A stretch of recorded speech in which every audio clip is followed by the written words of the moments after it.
إن الحمد لله نحمده ونستعينه ونستغفره ونعوذ بالله من شرور أنفسنا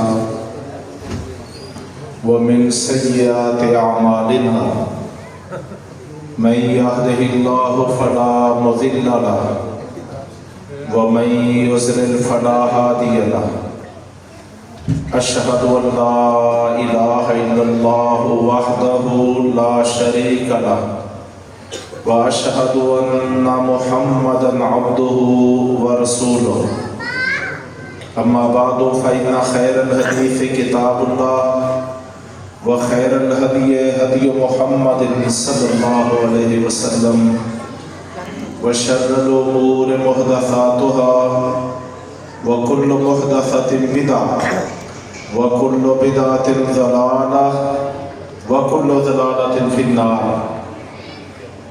أعوذ بالله السميع العليم من الشيطان الرجيم من همزه ونفخه ونفثه. بسم الله الرحمن الرحيم. واعتصموا بحبل الله جميعا ولا تفرقوا واذكروا نعمة الله عليكم إذ كنتم أعداء فألف بين قلوبكم فأصبحتم بنعمته إخوانا. محترم بھائیوں، ساتھیوں، بزرگوں، علماء کرام اور طلباء اعزام، مجھے بہت خوشی ہوئی ہے جب مجھے یہ پتہ چلا کہ ماشاءاللہ اس جامع مسجد مکی مدنی میں ہمارے قاری صاحب محترم کے ذریعے ہمارے 3 بیٹوں نے قرآن حکیم کا حفظ مکمل کیا ہے. میں دعا گو ہوں کہ اللہ ہمارے ان بچوں کو ان کی حفاظت بھی فرمائے، ان کو خیر اور برکت عطا فرمائے، ان کو ایمان والی زندگیاں عطا فرمائے، اور اللہ تبارک و تعالیٰ ان سے اپنے دین کا اور اپنے کلمے کی سربلندی کا اور اس قوم کی خدمت کا بہت بڑا کام لے لے، اور یہ بچے اپنے والدین کے لیے سینے کی بہار بھی بن جائیں، دلوں کی ٹھنڈک بھی بن جائیں، اور ہماری قوم کا فخر اور اعزاز بھی بن جائیں. اور جن اساتذہ کرام نے ان بچوں پر محنت کی ہے، اللہ تبارک و تعالیٰ ان کو دنیا اور آخرت میں سرخرو بھی فرما دے، کامیاب اور کامران بھی فرما دے، اور اللہ کے اس گھر کو رب تعالیٰ ہمیشہ قائم رکھے، اور اس سے کتاب و سنت کا نور چہار جانب پھیلتا رہے، اور کفر، ظلم، فسق و فجور، الحاد، بدعات و خرافات وہ مٹتی رہیں، اور توحید و سنت کا نور پورے معاشرے پہ پھیلتا رہے. عزیز بھائیوں، ماشاءاللہ قرآن کی مناسبت سے بہت زبردست نصیحت ہمارے بھائی محترم قاری الیاس صاحب مدنی صاحب حافظہ اللہ تعالیٰ نے کی ہے. اللہ تبارک و تعالیٰ ہمیں اس پر عمل کرنے کی توفیق عطا فرمائے. معاملہ کے بھائی عمل پہ رک جاتا ہے. ہم دیکھتے ہیں نبی کریم صلی اللہ علیہ وسلم نے صرف ایک مدرسہ بنایا تھا جس کو صفا کہا جاتا تھا. بڑے تنگ دست طلبا اکثر و بیشتر اس مدرسہ صفا کے طالب علم تھے. نہ رہنے کے لیے مکان تھا، نہ کھانے کے لیے سامان تھا، نہ پہننے کے لیے مکمل لباس تھا، نہ روٹی تھی، نہ کپڑا تھا، نہ مکان تھا. طالب علم تھے مدرسہ نبوی کے، تعلیم حاصل کرتے تھے کتاب و سنت کی، اور اپنے آپ کو انہوں نے وقف کیا ہوا تھا.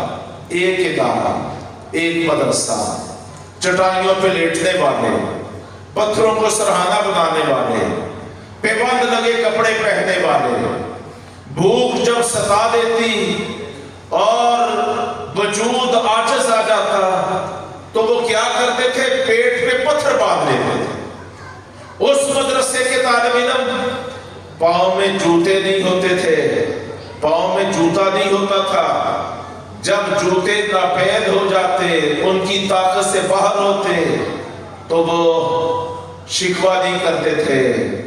رسول اللہ صلی اللہ علیہ وسلم نے ان کی تربیت ایسی کی تھی کہ وہ ہر حال میں اللہ کا شکر ادا کرتے۔ صحیح بخاری میں ہے کہ جوتے نہیں ہیں پاؤں میں پہننے کے لیے، اور ان لوگوں نے کیا کیا ہے؟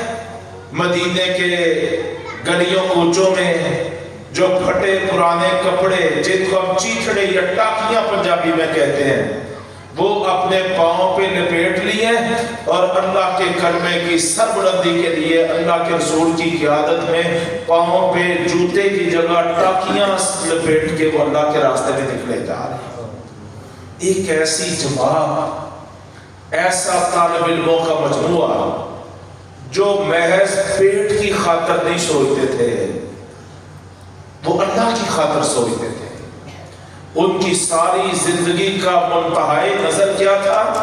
اللہ کی زمین پر اللہ کا دین غالب آ جائے۔ وہ دنیا میں جیتے کیوں تھے؟ تاکہ اللہ کی عبادت شروع ہو۔ ان کی زندگی کا مقصد اللہ کی عبادت، وہ اللہ کے لیے جیتے تھے۔ تو یہ ایک مدرسہ رسول اللہ صلی اللہ علیہ وسلم نے بنایا تھا۔ آج پاکستان میں دیکھ رہے ہیں، 20 نہیں، اب تو سینکڑوں یونیورسٹیاں ہیں، سینکڑوں نہیں ہزاروں کالجز ہیں، ہزاروں نہیں لاکھوں سکولز اور اکیڈمیز ہیں، مدرسوں کا ایک بڑا نیٹ ورک ہے، ہر مسجد میں کلاسز لگتی ہیں۔ لیکن بھائیو، جو ایک خلا موجود ہے وہ کیا ہے؟ قرآن پڑھنے والے بھی آج زیادہ ہیں۔ آج میں ایک پوسٹ پڑھ رہا تھا، ایک بچے کا کوئی 12-13 سال کا بچہ، کہتے ہیں اس نے بہت بڑا اعزاز حاصل کر دیا ہے۔ اچھا بھی کیا اعزاز حاصل کیا ہے؟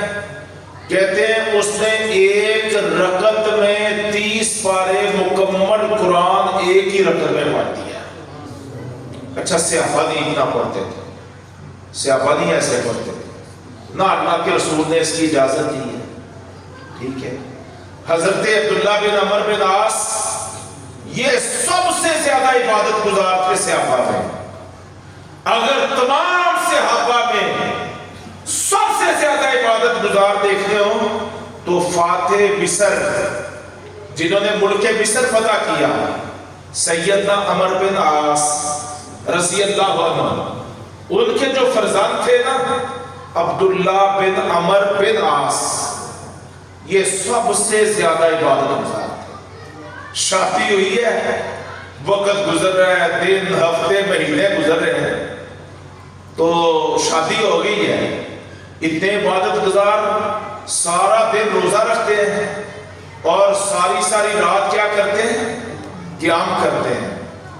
نہ دن کو چین سکون، نہ رات کو آرام، دن بھی عبادت روزے کے ساتھ اور رات کو عبادت قیام اور قرآن کی تلاوت کے ساتھ۔ ان کے والد محترم سیدنا عمر بن عاص نے رسول اللہ صلی اللہ علیہ وسلم کے پاس آ کے شکایت کی، بیٹے کی چوری کی نہیں شکایت کی، کرپشن کی نہیں کی، اس کے کھردرے پن کی نہیں کی، بلکہ شکایت کس چیز کی کہ اللہ کے رسول میرے بیٹے کو سمجھائیں، بیوی گھر میں بیٹھی ہے، نئی نویلی دلہن لے کے آئے ہیں، ہفتے اور مہینے گزر رہے ہیں، بیوی کی طرف تکتے نہیں، ہر وقت عبادت ہی کرتے رہتے ہیں۔ تو سب سے زیادہ عبادت گزار کون تھے صحابہ میں؟ سیدنا عبداللہ بن عمر بن عاص رضی اللہ عنہما، وہ سب سے زیادہ عبادت۔ تو نبی کریم صلی اللہ علیہ وسلم نے ان کو بلا کے سمجھایا کہ نہیں صرف روزے رکھنا ہی دین نہیں ہے، صرف راتوں کو قیام کرنا ہی دین نہیں ہے، مومن کی ساری زندگی ہی کیا ہوتی ہے؟ دین ہوتی ہے۔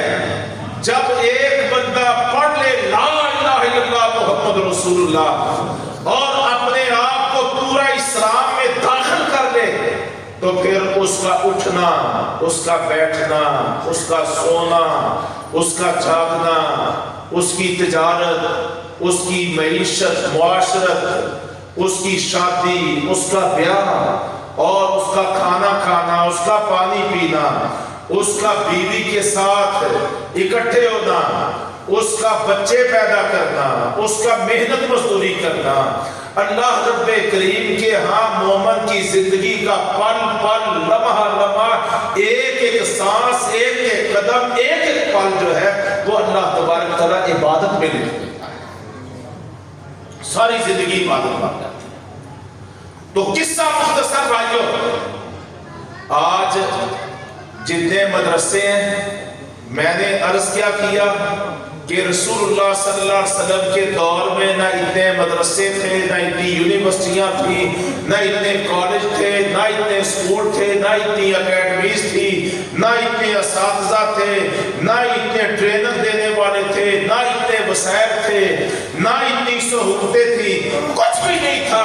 ایک ادارہ آپ صلی اللہ علیہ وسلم نے بنایا، ایک مدرسہ آپ صلی اللہ علیہ وسلم نے بنایا اور تربیت کا، اصلاح کا، کردار کا ایسا نمونہ کھڑا کیا۔ مسئلہ کردار، عمل سے زندگی بنتی ہے، جنت بھی جہنم بھی۔ یہ خاکی اپنی فطرت میں نہ نوری ہے نہ ناری ہے۔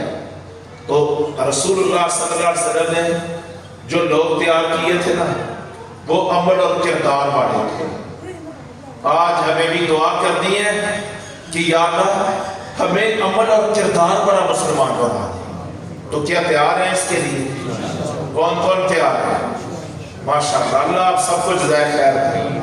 پھر بھائیو رمضان آ رہا ہے، کتنے دن آج رہ گئے؟ 10 دن۔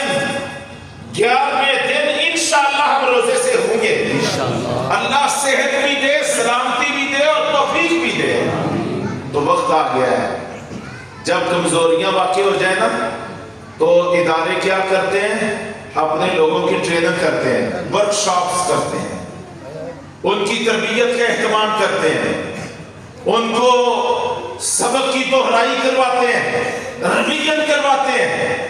تو یہ رمضان کا مہینہ تربیت کا مہینہ، یہ ٹریننگ کا مہینہ، یہ جناب یاد دہانی کا مہینہ، شہر رمضان الذی انزل فیہ القرآن۔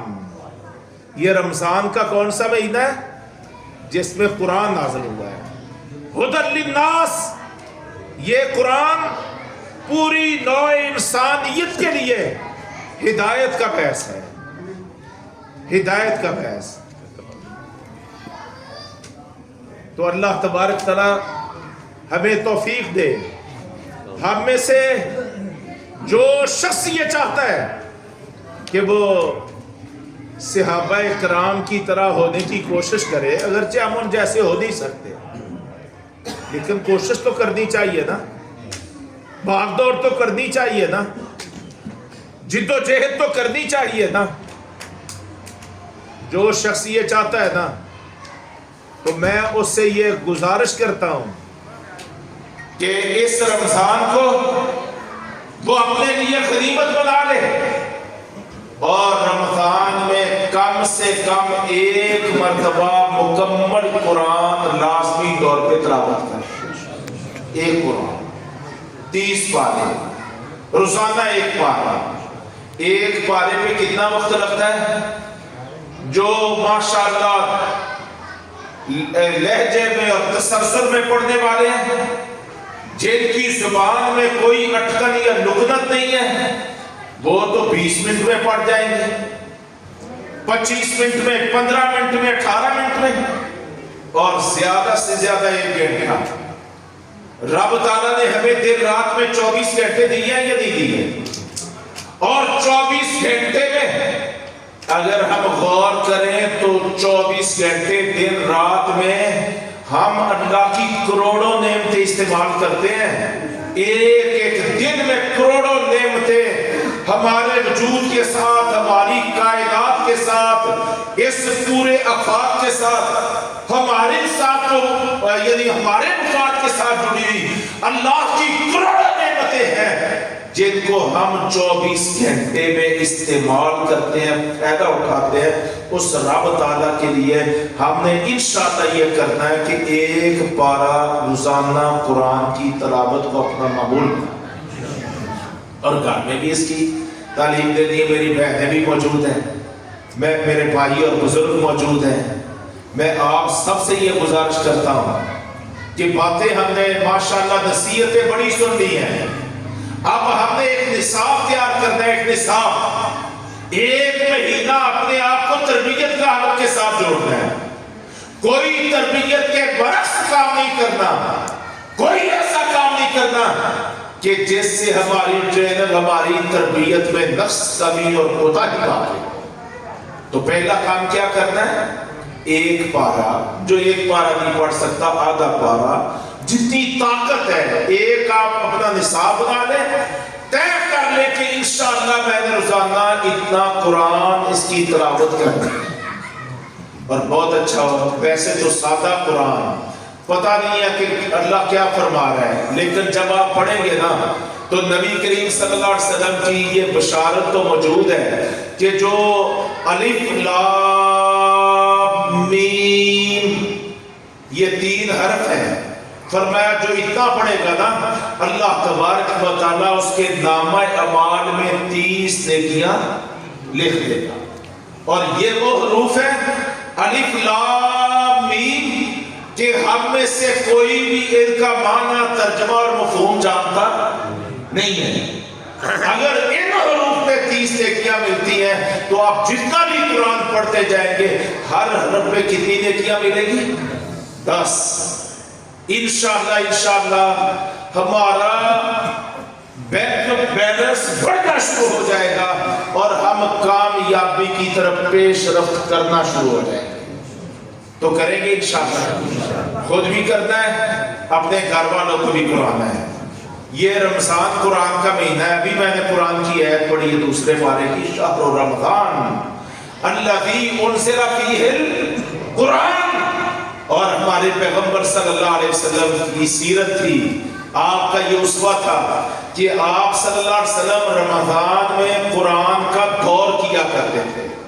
قرآن کا دور کس عمر میں؟ 40 سال کی عمر، 50 سال کی عمر، 55 سال کی عمر، 60 سال کی عمر، 63 سال کی عمر، زندگی کی آخری سانس تک آپ صلی اللہ علیہ وسلم قرآن کا دور کیا کرتے تھے، قرآن سنایا کرتے تھے. کس کو؟ حضرت جبرائیل علیہ السلام کو. کوئی آدمی محسوس کرتے تھے. آج ہمارے جو بڑے لوگ ہیں چونکہ بچپنے میں وہ اچھے قاریوں سے قرآن پڑھ نہیں پائے ہیں، اب زبان میں موٹاپا آ گیا ہے، الفاظ درست ادا نہیں ہوتے، تو بس وہ ہچکچاتے رہتے ہیں، شرماتے رہتے ہیں. بھئی قرآن سنانے میں کون سی شرم ہے؟ اگر ہم پڑھیں قرآن سنائیں گے، کچھ الفاظ، حروف، لہجے درست ہو جائیں گے، انشاءاللہ اس کا بھی اللہ کے ہاں اجر ہوگا.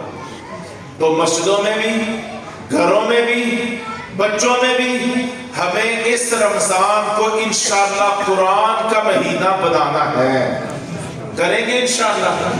یہ پہلا آپ کا وعدہ ہے کہ رمضان قرآن کا مہینہ، اس کو ہم نے انشاءاللہ قرآن کا مہینہ بنانا ہے. اور میری دوسری نصیحت بھائیوں یہ ہے کہ ہم نے دیکھو آج ماشاءاللہ مسجد بھری پڑی ہے اور آپ ماشاءاللہ دور اور قریب سے تشریف فرمائیں. یہ اللہ کا گھر آبادی کے اندر گھرا ہوا ہے، لیکن عام نمازوں میں نمازی بہت تھوڑے ہوتے ہیں. بعض اوقات ایک صف ہوتی ہے، بعض اوقات آدھی صف ہوتی ہے، بعض اوقات ہو سکتا ہے 1.5 صف ہو جائے. بس اتنی مسجدوں میں نمازی ہوتے ہیں. تو ہم نے دوسری اپنی تربیت اور اصلاح کیا کرنی ہے؟ رمضان میں 10 دن ہے، آپ پختہ عزم کر لیں، پکا ارادہ کر نمازوں کے لیے اہتمام کرنا ہے۔ تکبیر تحریمہ، ٹھیک ہے، جب آپ تکبیر تحریمہ کا اہتمام کرنے کا عزم کریں گے تو آپ کو اذان کے ساتھ ہی تیاری، اذان کے ساتھ تیاری۔ سبحان اللہ، وہ لوگ کتنے یا رسیم ہوتے ہیں، اللہ ہمیں بھی ان میں شامل فرما لے، کہ جن کے دل مسجدوں کے ساتھ اٹکتے رہتے ہیں، جن کے دل مسجدوں میں لگتے ہیں، آتے مسجد میں سب سے پہلے ہیں اور جاتے سب سے آخر میں۔ سبحان اللہ، یہ اتنی سی سرگرمی، اتنے سے شوق کی وجہ سے رسول اللہ صلی اللہ علیہ وسلم نے کیا فرمایا؟ صحیح ہے میں یہ حدیثیں موجود ہیں، آپ نے فرمایا کل محشر کے میدان میں جہاں سورج اتنا قریب ہوگا کہ انسان ہاتھ اٹھائے ہاتھ سورج کو لگ جائے گا، کوئی سایہ دار درخت نہیں ہوگا، کوئی پینے کا پانی نہیں ہوگا، اور انسان سب کے سب بے لباس ہوں گے، کوئی گرمی اور سردی سے بچانے والا لباس بھی نہیں ہوگا۔ فرمایا ایسی حالت میں کچھ لوگ ایسے ہوں گے جن کو رب تعالیٰ اپنا سایہ عطا فرمائے گا، اپنا سایہ۔ سبحان اللہ، اس دن اللہ کے سائے کے علاوہ کوئی سایہ ہوگا محشر کے میدان میں؟ نہیں ہوگا، اپنا سایہ۔ وہ 7 قسم کے لوگ ہوں گے، اور ان میں ایک کون ہوگا کہ جس کا دل ہر وقت مسجدوں کے ساتھ اٹکا رہتا ہے، بار بار دیکھتا ہے اذان کا وقت تو نہیں ہوا، اچھا 15 منٹ رہ گئے، دوبارہ دیکھتا ہے 5 منٹ اذان ہونے میں، اور اذان ہوتے ہی مسجد کی طرف، اذان ہوتے ہی مسجد کی طرف۔ اگر آپ اذان ہوتے ہی مسجد کی طرف چلیں گے تو پھر یقینی معاملہ یہ ہے کہ آپ انشاءاللہ تکبیر تحریمہ کو پالیں گے، اور رمضان میں یہ طے کر لیں پورا مہینہ ہم نے تکبیر تحریمہ کو مس ہونے دینا نہیں۔ آپ 1 مہینہ اس کی مشق کر لیں، 1 مہینہ اپنے آپ کی یہ تربیت کر لیں، انشاءاللہ باقی 11 مہینوں میں اور باقی ساری زندگی میں اللہ رب تعالیٰ آپ کو توفیق عطا فرما دے گا۔ اللہ بھی ان کو توفیق دیتا ہے جو کوشش کرتے ہیں۔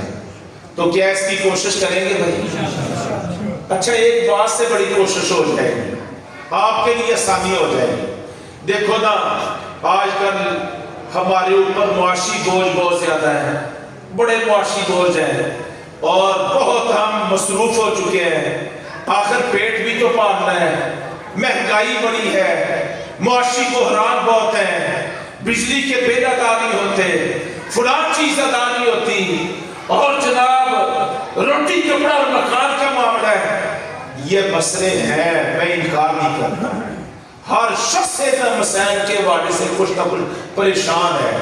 جو کل ایک جگہ پہ مزدوری کرتے تھے آج 2 3 جگہ مزدوری کرتے ہیں۔ میں دیکھتا ہوں لاہور شہر میں رہتا ہوا، میں دیکھتا ہوں کئی لوگ ہیں دن کے وقت دفتروں میں مزدوری کرتے ہیں، اور جب رات کے اندھیرے چھا جاتے ہیں گھر میں آرام کرنے کی بجائے روڈوں پہ، سڑکوں پہ حکومت کے جبر سے بچتے ہوئے وہ کونوں کھجوں میں وہ فروٹ کی ریڑیاں رات 1 بجے تک لگا کے وہ اپنے پیٹ پالنے کے بندوبست کرتے ہیں۔ یہ سب کچھ ہے، لیکن ایک ایمان اور عقیدے کی بات کرنے لگا کہ اللہ کے پیغمبر صلی اللہ علیہ وسلم نے فرمایا کہ بچہ ابھی اپنی ماں کے رحم میں 120 دن کا ہوتا ہے۔ کتنے مہینے کا؟ 4 مہینے کا۔ 120 دن 4 مہینے کا بچہ ابھی ماں کے رحم میں ہوتا ہے۔ اللہ فرشتے کو بھیجتا ہے جو 120ویں دن ماں کے رحم میں بچے میں جان ڈالتا ہے، روح ڈالتا ہے، اللہ فرشتے کو بھیجتا ہے، اور کچھ چیزوں کا جناب اس کا زندگی بھر کا جو ڈیٹا ہے نا وہ بھی طے کر دیا جاتا ہے، لکھ دیا جاتا ہے، اور اس میں کیا ہوتا ہے کہ اس کو زندگی بھر میں رزق کس دن کتنا ملنا ہے، کس دن اس کو رزق کتنا ملتا ہے؟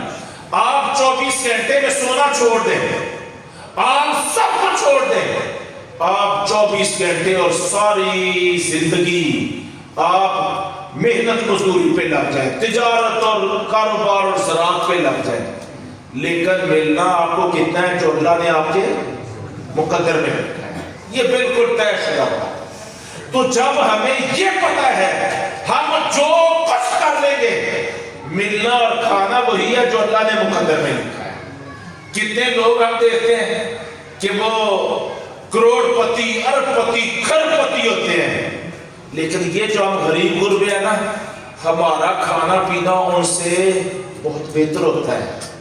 ہمارا یہ صدر امریکہ، یہ دنیا کا سب سے بڑا مالدار اور سرمایہ دار، ان کو ساتھیوں وہ اللہ کی نعمتیں میسر نہیں ہیں جو اللہ نے ہمیں میسر کی ہوئی، تو اس لیے یہ مقدر ہے۔ تو جب ہمیں یہ پتا ہے کہ ہمیں ملنا تو مقدر کا ہے، کوشش کرنی چاہیے۔ میں یہ نہیں کہتا کہ ہاتھ پہ ہاتھ ڈال کے بیٹھ جانا چاہیے، کوشش کرنی چاہیے، لیکن ان کی وجہ سے اپنے رب کو ناراض نہیں کرنا چاہیے، اس کی عبادت سے انحراف نہیں کرنا چاہیے۔ تو یہ دوسری بات میں نے عرض کی رمضان کریم کے حوالے سے کہ ہمیں اس بات کا بھی اہتمام کرنا ہے کہ ہم نے انشاءاللہ 5 نمازوں کو، فرض نمازوں کو تکبیر تحریمہ، دیکھو تراویح کے لیے قاریوں کا اہتمام ہوگا، مسجدوں میں قمقمے، قندیلیں، روشنیاں اور جناب دودھ سوڈا اور کھجوریں اور مختلف قسم کے اہتمام، یہ سب کچھ کیا جائے گا، اور مسجدوں کو خوب ماشاءاللہ خوشبودار کیا جائے گا، اہتمام کیا جائے گا۔ لیکن اس سب کے باوجود تراویح کی نماز جتنی بھی اجر والی بن جائے، یہ فرض نماز کا مقابلہ کر سکتی نہیں۔ ہم ساری عمر بھی تراویح پڑھتے رہے، ایک فرض نماز کے برابر اجر حاصل کر سکتے نہیں۔ تو اصل نماز جو کون سی ہیں؟ فرض نمازیں ہیں جو 5 اللہ تبارک تعالیٰ نے فرض کی ہیں، اور ان میں خاص طور پر جو فرض رکھتے ہیں، صبح کی 2 رکھتے ہیں، ظہر کی 4 رکھتے ہیں، عصر کی 4 رکھتے ہیں، مغرب کی 3 رکھتے ہیں، اور عشاء کی 4 رکھتے ہیں۔ یہ فرض ہے، یہ فرض 5 نمازیں ہیں۔ اگر ان کا ہم اہتمام نہیں کریں گے تو عشاء میں تراویح بھی پڑھیں، اور سارے تراویح پڑھنے والوں کو ہم جناب ڈرائی فروٹ بھی کھلائیں، فریش فروٹ بھی کھلائیں، دودھ سوڈے بھی پڑھائیں، سب کچھ کریں، اگر فرض نماز میں کوتاہی رہی تو ہم اللہ کی جناب میں مومن نہیں بلکہ مجرم بن کے پیش ہوں۔ تو کیا وعدہ کرتے ہیں کہ انشاءاللہ تراویح کے ساتھ، قیام اللیل کے ساتھ، ان کے ساتھ انشاءاللہ اس سے بھی زیادہ خاص طور پہ رمضان کے مہینے میں اور پھر رمضان کے بعد اپنی پوری زندگی میں انشاءاللہ فرض نمازوں کا پورا اہتمام کریں۔ اللہ آپ کو توفیق اور ہم سب کو توفیق عطا فرمائے۔ آخری بات بھائیو، تیسری اور آخری بات، ایک اور میں وعدہ لینا چاہتا ہوں، اور وہ یہ ہے ہر بھائی یہ طے کر لے کہ میں نے رمضان آ رہا ہے، ہر بھائی، ہر شخص اپنے آپ کو سب سے بہتر جانتا ہے۔ میں کہوں گا نا کہ بھائی آپ میں ایک چیز موجود ہے، خرابی موجود ہے، کوتاہی موجود ہے، کہے گا بھائی جان کون سی؟ میں کہوں گا یار میں نے بڑا تجربہ کیا ہے، آپ نا بات چیت میں نا جھوٹ بولتے ہیں، ہو سکتا ہے میری بات سے کوئی بندہ خفا ہو جائے کہ یار اس نے مجھے جھوٹا کہہ دیا، اس نے مجھے کرپٹ کہہ دیا۔ یہ ہم اپنے سیاستدانوں کو دیکھتے ہیں نا، کرپشن کا اتنا شور پڑا کہ آج ہمارے بچے یہ سمجھتے ہیں کہ ہمارے سارے بڑے کرپٹ ہیں، کوئی بھی امانتدار اور دیانتدار نہیں ہے، اس قدر شور پڑ گیا۔ تو دوسرا کہے گا تو ہم طیش میں آ جاتے ہیں، ری ایکشن، رد عمل کا شکار ہو جاتے ہیں۔ میں اپنے آپ کو بھی نصیحت کرتا ہوں، آپ کو بھی نصیحت کرتا ہوں، ہم غور کریں، کوئی ایک کوتاہی جو ہماری روزمرہ میں ہو رہی ہے، اور ہم نے اللہ کے سامنے پیش ہونا ہے۔ اگر اللہ نے کہا کہ میرے بندے باقی تیرا سب کچھ ٹھیک تھا، تیرا یہ عمل مجھے پسند نہیں آیا، تیرا یہ عمل، 3 بندے ہوں گے نا، ایک قرآن کا قاری، ایک جہاد مجاہد اور شہید، اور ایک مسجد کا صدر، مدرسے کا بانی، سخی، تاجر، طالب علموں پہ خرچ کرنے والا، خیراتی ادارے ہسپتال بنانے والا، ایمبولینسوں کے پورے بیڑے چلا دینے والا، سخی، یہ تینوں بڑی ساری عمر نیکیاں کرنے والے، ایک قرآن پڑھنے والا، دوسرا جہاد کرنے والا، تیسرا اندھا دھند سرمایہ خرچ کرنے والا، تینوں کو اللہ تبارک تعالیٰ فرمائے گا تیری زندگی کے سارے اعمال بہت اچھے ہیں، لیکن یہ جو تو شہرت کے لیے کرتا تھا نا، ریاکاری، دکھلاوا، تیرا یہ مجھے پسند نہیں ہے۔ مجھے بتاؤ، مارا گیا یا بچ گیا؟ ہلاک ہو گیا یا کامیاب ہو گیا؟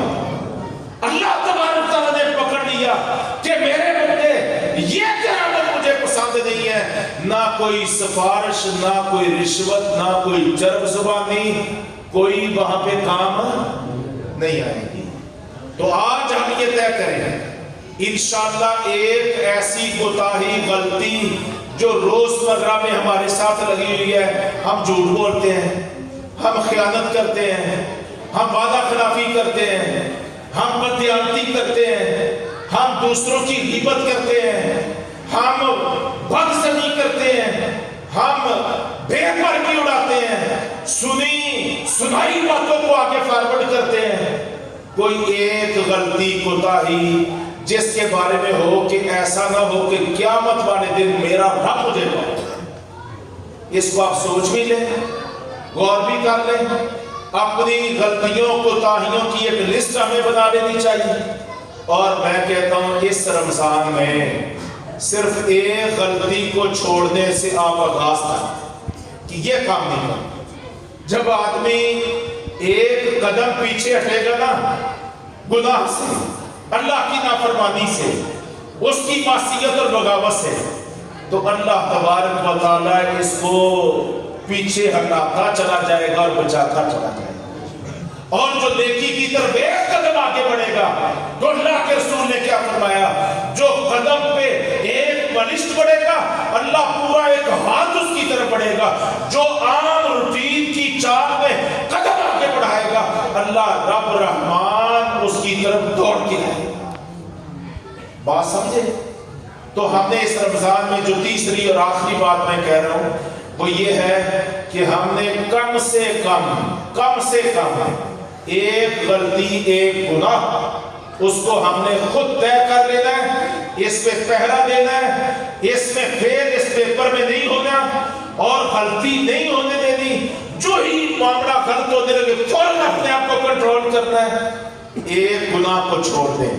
آنکھوں میں آج کل فیس بک ہے، آج کل جناب واٹس ایپ ہے، آج کل یہ سوشل میڈیا ہے، نگاہوں کی گناہوں سے بھرا ہوا، ہم طے کر لیں کہ ہم نے رمضان میں اس سے بچنا ہے، اللہ زندہ رکھے گا۔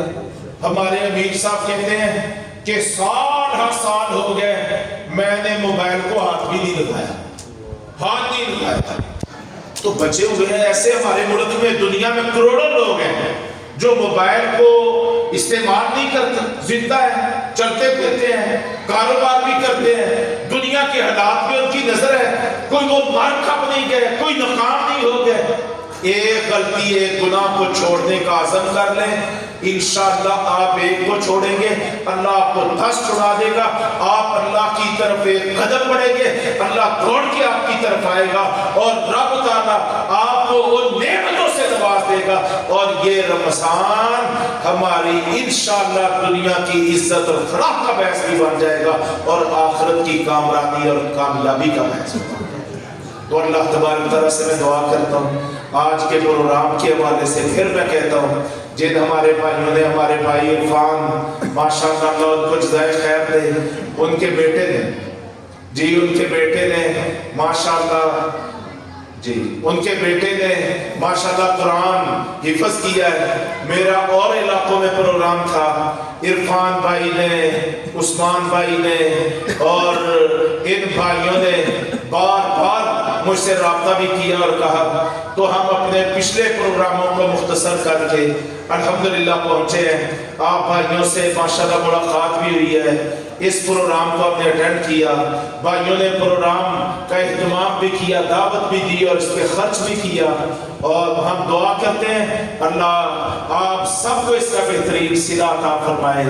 اور ہمارے جن بچوں نے قرآن حفظ کیا ہے، اللہ تبارک تعالیٰ ان کے والدین کو قیامت والے دن محشر کے میدان میں اللہ تبارک تعالیٰ جنتوں کے سونے چاندی کے جو میڈل ہیں اور تاج ہیں وہ اللہ تبارک تعالیٰ ان کے والدین کے سروں پہ سجا دے. اور اللہ تبارک تعالیٰ آپ سب کو اس کی بہترین جزا عطا فرمائے. جو کچھ کہا بھائیوں نے سنا، اللہ ہم سب کو عمل کرنے کی بھی توفیق عطا فرمائے اور وہ ہمارا حامی و ناصر ہو جائے. وما علینا الا البلاغ. السلام علیکم ورحمۃ اللہ وبرکاتہ. بھائیوں نے اپیل کی ہے